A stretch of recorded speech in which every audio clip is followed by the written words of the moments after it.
Hi! ఈ రోజు నేను చెప్పబోయే టాపిక్ రియల్ స్టూడెంట్.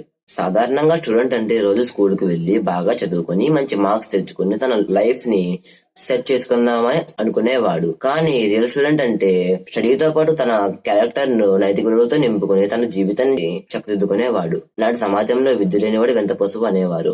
కానీ నేడు సమాజంలో విద్య ఉన్నవాడే వింత పశువులా ప్రవర్తించడం మనం చూస్తున్నాము. మన సమాజంలో జరిగే అనేక అనైతిక కార్యకలాపాలకు పాల్పడుతున్న వారు, శిక్షను అనుభవిస్తున్న వారిలో విద్యార్థులే ఎక్కువ. ఎందుకు అర్థమైన పరిస్థితిలో మన సమాజం ఉంది?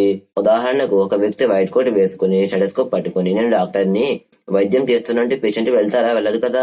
అతను మెడిసిన్ చదివి ఉండాలి, దానికి తగ్గట్టు వైద్యం చేయాలి, అప్పుడు మాత్రమే మనం వెళ్తాం. అదే విధంగా ఒక వ్యక్తి బ్లాక్ కోట్ వేసుకొని నేను న్యాయవాదిని, న్యాయం బోధిస్తాను అంటే మనం వెళ్తామా? వెళ్ళము. అతను న్యాయశాస్త్రం చదివి ఉండాలి, దానికి తగ్గట్టు తీర్పు చెప్పాలి, అప్పుడు మాత్రమే మనం వెళ్తాం. స్టూడెంట్ అంటే కేవలం తన స్కూల్లో ఉండేటువంటి సబ్జెక్ట్స్ మాత్రమే చదివేవాడు.